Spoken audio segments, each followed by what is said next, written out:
Assalamualaikum and welcome to my YouTube channel Study Guide। So student, आज हम सबसे पहले फिलोसफी ऑफ लॉ का टॉपिक नंबर 1 करेंगे, जिसका नाम है सोर्सेज ऑफ लॉ। अगर हम इस क्वेश्चन को देखें, अगर ये पेपर में आए तो हम इसको किस तरह से अटेम्प्ट कर सकते हैं, तो इसकी हमने एक शॉर्ट सी आउटलाइन बना ली है। तो सबसे पहले हम इसको डिफ़ाइन करेंगे, इसकी डेफिनेशन आ जाएगी। उसके बाद major kinds of sources of law आ जाएगा। तो major kind of sources of law कितने हैं? दो हैं। पहला कौन सा है? Formal source, and the second one is material source. So material source को आगे फर्दर 4 काइंड्स में डिवाइड किया गया है। कौन कौन सी वो काइंड्स हैं?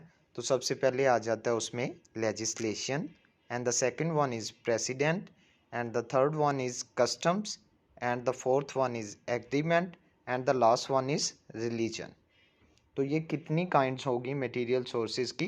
5 काइंड्स, जिनको हम फर्दर आगे एक्सप्लेन कर सकते हैं ताकि हमारे क्वेश्चन की लेंथ कंप्लीट हो जाए।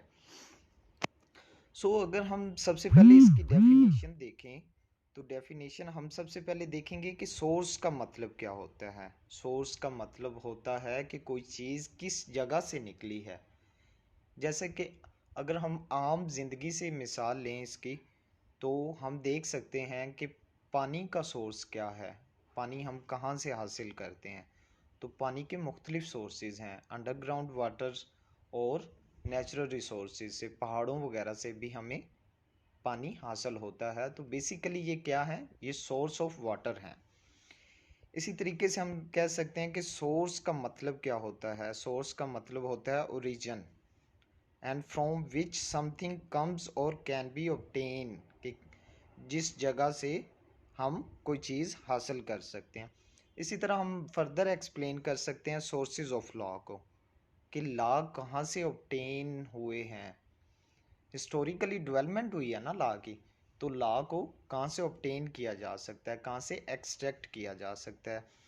सो from which law comes from, sources mean from which law comes from, कि लॉ कहाँ से आ रहा है। और the secondly we can explain origin from where the law gets its validity and force, कि हिस्टोरिकली इसकी डेवलपमेंट तो हुई है, उसके बाद लॉ वैलिड कैसे हुआ है, उसने अपनी फोर्स कैसे हासिल की है, तो वो सोर्सेज ऑफ लॉ हो जाएगा। हमने देखा था, हमने आउटलाइन में हमने डिफाइन किया था, हमने एक्सप्लेन किया था कि दो काइंड के सोर्सेज होते हैं, एक फॉर्मल और दूसरा मटेरियल। तो मटेरियल को आगे फर्दर हम उसकी काइंड्स को एक्सप्लेन करने जा रहे हैं। तो स्टूडेंट, जो सबसे पहली काइंड है उसकी, वो है लेजिस्लेशन, कानून साजी, कानून बनाना जिसे उर्दू में कहते हैं। Word legislation came from Latin language, कि जो वर्ड लेजिस्लेशन है, कानून साजी है, वो कहाँ से हमने एक्सट्रैक्ट किया है, लिया है, वो लिया है हमने लैटिन लैंग्वेज से। तो ये लेजिस्लेशन जो वर्ड है, इसको दो हिस्सों में हम डिवाइड कर सकते हैं, एक legis and the second one is लेशन। लेजिस मीन लॉ, कि लेजिस का मतलब होता है कानून और लेशन का मतलब होता है मेकिंग। हम लेजिस्लेशन को डिफाइन कर सकते हैं कि legislation means making of law, कानून साजी। अगर इसकी एक प्रॉपरली इसको डिफाइन किया जाए, तो हम कह सकते हैं कि making of law by the competent authority is known as legislation. ठीक है, इसकी हम एग्जांपल लेते हैं। Any law made by the national Assembly of Pakistan is known as legislation. ठीक है, तो नेशनल असेंबली एक कॉम्पिटेंट अथॉरिटी है कि जो कानून साजी कर सकती है। तो जो कानून नेशनल असेंबली बनाएगी उसको हम लेजिस्लेशन कहते हैं। तो लेजिस्लेशन नेशनल असेंबली में की कैसे जाती है?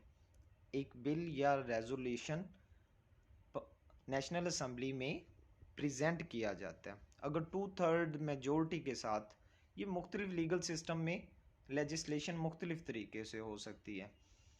तो हम बात कर रहे हैं कि पाकिस्तान में लेजिस्लेशन कैसे होती है। तो एक बिल नेशनल असेंबली में जब पेश किया जाता है, उसे 2/3 मेजोरिटी से जब पास कर लिया जाता है, तो वो लेजिस्लेशन बन जाती है, वो कानून का हिस्सा बन जाती है, वो कॉन्स्टिट्यूशन का हिस्सा बन जाती है. So a bill is presented for legislation. If it is passed by the national assembly it becomes law because National Assembly is competent authority.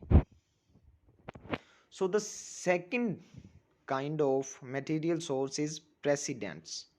अब देखें प्रेसिडेंट वर्ड को भी दो हिस्सों में डिवाइड किया जा सकता है, precedents. So pre means before, पहले. Cedents means early.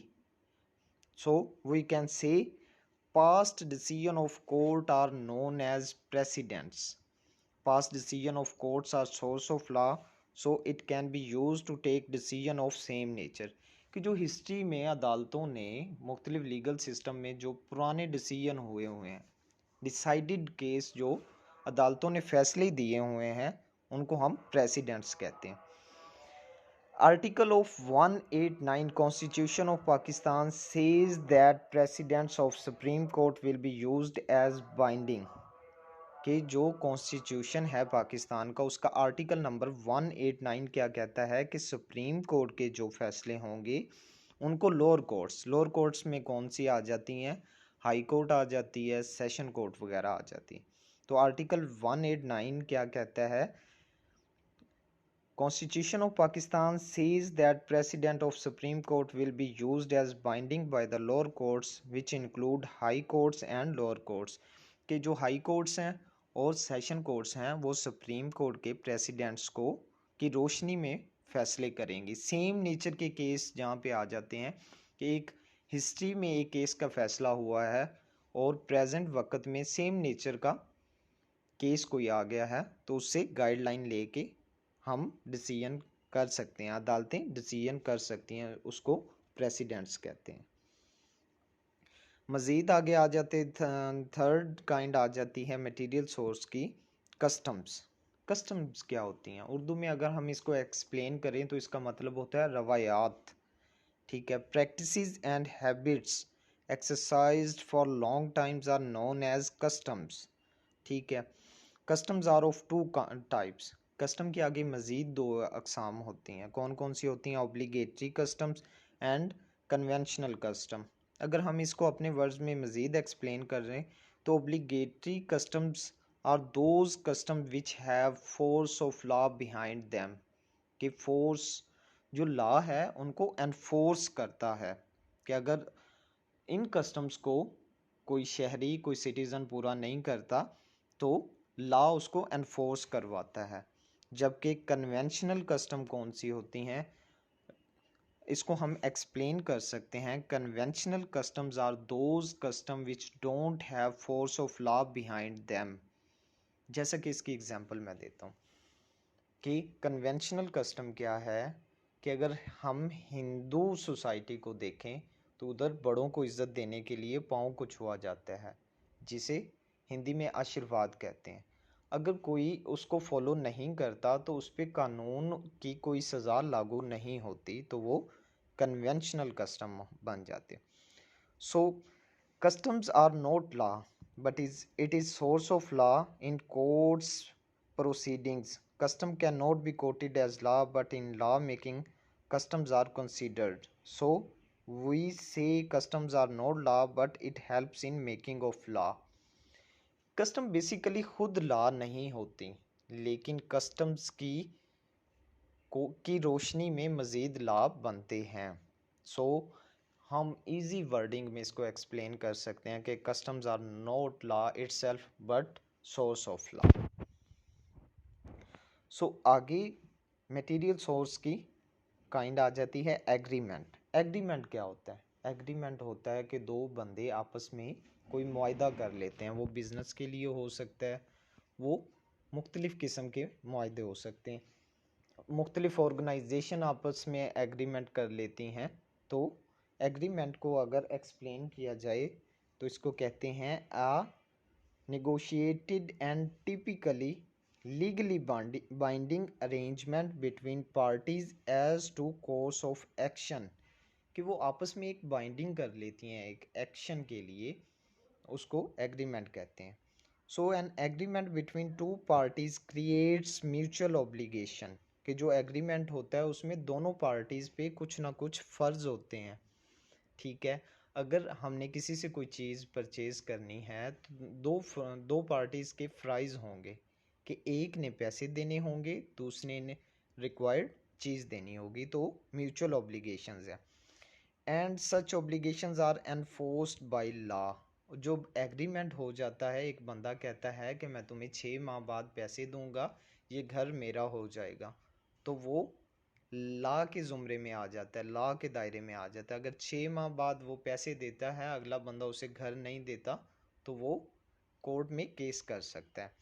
Typically, an agreement involves some exchange of goods or money or services or some combination of them। वही बात आ गई कि कोई चीज़ लेने देने के लिए एग्रीमेंट किए जाते हैं बिजनेस पर्पसेस के लिए। It alters the right and obligation of both party involved, कि इस एग्रीमेंट में एक की ऑब्लिगेशन होती है, दूसरे का राइट होता है, कि एक की जिम्मेदारी होती है, दूसरे का हक होता है। कि मतलब एक बंदे ने पैसे देने हैं और दूसरे ने उसे मकान या कोई चीज़ देनी होती है। So an agreement is essential aspect of any contract. It remains till the date of agreement, after that it finished and don't have any force और वैलिडिटी। एक एग्रीमेंट है, उसकी एक मुद्दत होती है, तो उसके बाद वो एग्रीमेंट ऑटोमेटिकली ख़त्म हो जाता है। लास्ट 2 लाइंस में यही कह रहा है।